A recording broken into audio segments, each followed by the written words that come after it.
through my experience, I mean, the chemo, it kind of gets you to a certain Yeah. point until it feels like you're gonna die, you know? So, not knowing if you're gonna make it or not. So, I just feel like through my experience, I've kind of seen what it's like to be close to death almost. And I just value life a lot. And I've just got a different perspective on life, I feel, than most people. So, just tell anyone listening, just really value your life because there's some people that don't know if they will be here tomorrow. I'm Norman Hurd, and this is the moments that made me. I guess where are you doing nursing school? It's up at a tech school up here in Logan, and then half of it will be through there, and then the rest will be through Weber State. So, That's super exciting. That's super exciting. Cool. Well, welcome. So thank you so much for fitting me into your schedule. I know you're busy and everything. I know you were kind of at the beginning of this whole page and everything. Like you started this kind of this journey for me. So thank you so much for jumping on. So it's really cool being with you. So what we'll just do is we'll kind of just go through those three questions. And it's I don't know, I feel like this is a little bit better than just kind of a photo, but it's actually you, and it's you telling the story from your own experience. So I guess, yeah, we'll just start getting rolling in that. okay. Okay, sweet. Well, I guess Norman, I guess you can just give us a little introduction about yourself. Okay. Yeah, my name is Norman, and I'm 22. I'm from North Ogden, Utah. Um, I love sports, love basketball, volleyball, anything competitive, and just enjoy people. I guess starting with the first question, Norm, as I have asked you before, what experiences or moments do you think shaped you the most, and why? Yeah, so I dealt with a pretty major event a few years back. I was diagnosed with cancer, non-Hodgkin's lymphoma, at the age of 19. I was out serving an LDS mission and had to come home shortly to fight that, unfortunately. But so that was pretty brutal to deal with at such a young age because I wasn't even expecting anything like that. You hear cancer and you think of kind of just older folks, that get diagnosed with that. So it kind of didn't seem real at first. But once it hit, it was like, all right, this is serious. This is kind of life threatening, and we gotta get this taken care of.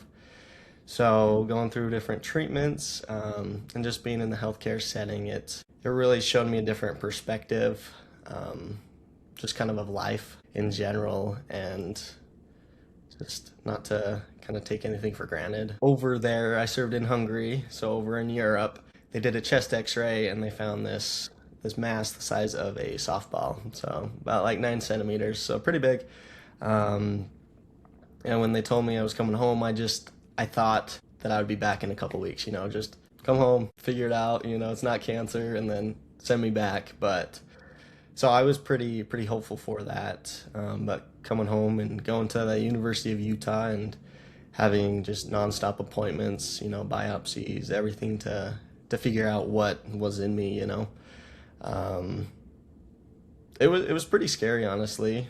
Um, but again, kind of like I was saying, I didn't really know what was going on because I hadn't dealt with anything kind of this serious, or my family hasn't really dealt with anything kind of more in this realm of, yeah, Yeah, kind I of love scary. that.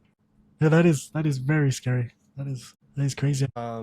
Just like meeting with the doctors and stuff, is that? Yeah, meeting with the doctors and just like different schedule. Your whole schedule was changed, and Oh, so kind of gotcha. just adjusting to that, if that makes sense. Yeah, gotcha. So, um, well, after like a month of just figuring out what it was, and doctors saying tons of words I had no clue what they meant.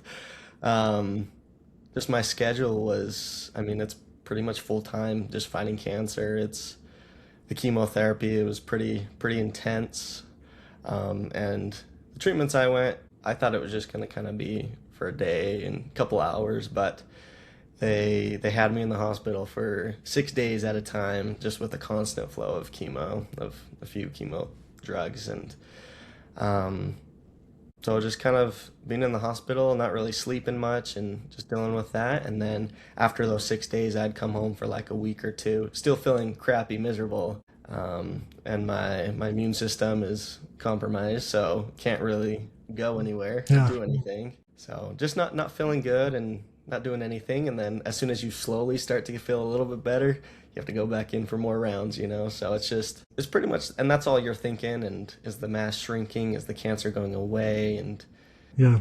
just all these thoughts that are going through my head. Yeah, that's pretty brutal and a little bit scary because you didn't know what was going to happen. Totally. So I guess this perfectly leads into my second question with kind of like how you were feeling. I guess when this thing happened, like when life gets hard, right? Who Mhm. keeps you grounded and who keeps you moving forward? Sure. Yeah, there's been a few times, you know, in the past 2, 3 years that I've had to keep myself grounded, but obviously, like a lot of family members and friends have been a huge support to me. But over this past little while, I've just been trying to work on grounding myself because I feel like that comes from within a lot of times. Um, so spending a lot of time alone is how I've kind of done that, and that's either dangerous or very beneficial. You know, there's either the depression Yeah. that comes with it or just kind of the evolution. And obviously, the depression was major that comes from that. But spending a lot of time alone, I've kind of learned a lot about myself and understand what I want and just kind of, I don't know, my goals that I want. Hasn't been easy, but you figure it out, you know? Yeah. I guess you do you know what your goals are now? Yeah. So now since I dealt with cancer, I'm like 2.5 years cancer free now. Um, but it's inspired me to kind of do the same for others. And I just started nursing school 2 weeks ago. Yeah. I just kind of want to be that person that all the nurses at the hospital were for me, that just took great care of me. So that's the next step is nursing, and then eventually I want to be a nurse anesthetist and just go into anesthesia as the ultimate Oh, goal. cool. That's awesome. Well, that's cool. You're seeing the bright side about what has happened to you and you're turning it into something good. So that's pretty awesome. I guess is there somebody specific that in your life that kind of helped you keep grounded and like kept you insane, or was it mostly just yourself? I'd say my parents were huge in that. My dad and my mom. I don't know. They didn't know what I was going through, but it was hurting them as well. You know, through everything, seeing I was in pain. You know, their son. And I would say them helping me through that, and I don't know. I mean, they were as lost as I was, you know, because we haven't done any sort of this thing. So it was kind of like we're kind of all a team, all three of us. We're kind of figuring it out, and my dad would always get off work to go to big appointments or different things. So just kind of be us three figuring it out, you know. Yeah. So Yeah. And how big is your family, Norm? I've got 4 brothers and no sisters, so we got 7 of us.